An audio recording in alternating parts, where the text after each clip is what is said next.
In the last video, we saw 5 different ways of acquiring citizenship under Citizenship Act of 1955. Today we will talk about loss of citizenship. Under Citizenship Act of 1955, Parliament has defined 3 ways of losing citizenship: by renunciation, by termination, and by deprivation. The first way of losing citizenship is by renunciation. Renunciation is a voluntary act. It says if a person voluntarily gives up Indian citizenship after acquiring citizenship of some other country, then that person will no longer be citizen of India. Second way is by termination. It says if a person acquires citizenship of some other country, then his citizenship of India will automatically be terminated because India do not support dual citizenship. Third way is by deprivation. By deprivation, government can terminate citizenship of all those who has acquired citizenship by registration or by naturalization under certain conditions. First, if the person has obtained citizenship by fraud. Second, if the person has shown disloyalty towards the Constitution of India. Third, if the person has any relation and transferred any information to the country India is at war with. And fourth, if the person is an ordinary resident of some other country for 7 years or more. Now let's talk about some real life examples. You might be knowing about a Bollywood actor Akshay Kumar who had given up his Indian citizenship under renunciation process and has taken citizenship of Canada. Even though he is not an Indian citizen, yet he lives and works in India. How? For such people who were once citizen of India but now they are citizen of some other country, Government of India provides facility of acquiring Overseas Citizenship of India card, which is also known as OCI card.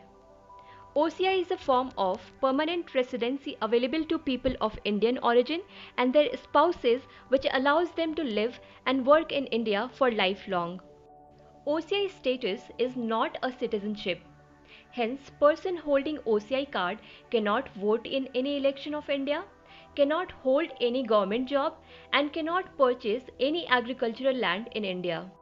Let's take one more important example of a recent case of Mehul Choksi, who is accused in the PNB's 14,000 crore scam, along with charges of money laundering, criminal conspiracy, corruption, cheating, and dishonesty.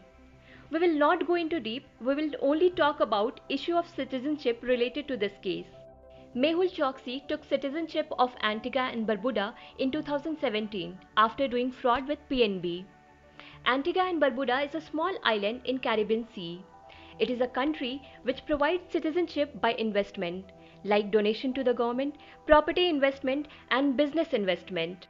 So countries which provide citizenship by investment do not check a lot of documents before giving citizenship to anyone. So Mehul Choksi applied for citizenship of Antigua and Barbuda in March 2017 and he got it by November 2017. January 2018, PNB filed case against Mehul Choksi of defrauding. After that, government asked Mehul Choksi to return back to India, but he said he is not citizen of India anymore, he is now citizen of Antigua and Barbuda, and he submitted his Indian passport at Indian consulate under renunciation process. But Indian government rejected it, finding deficiencies in the declaration, and also noted that Mehul Choksi was an economic fugitive offender, so he is still citizen of India. India and Antigua have a mutual extradition agreement under which both countries mutually exchange the alleged criminals. Extradition agreement is a kind of agreement between two countries according to which if a person flees from one country to another after committing a crime, then the second country, while helping the first country, hands over that person. So my point here is, if any Indian citizen fraudulently flees to another country and takes citizenship of that country, even then he remains a citizen of India, and the government of India has the right to bring that person back and punish him. So here we have completed part 2 of Indian Constitution along with the Citizenship Act of 1955. In the next video, we will talk about part 3 of Indian Constitution, that is fundamental rights.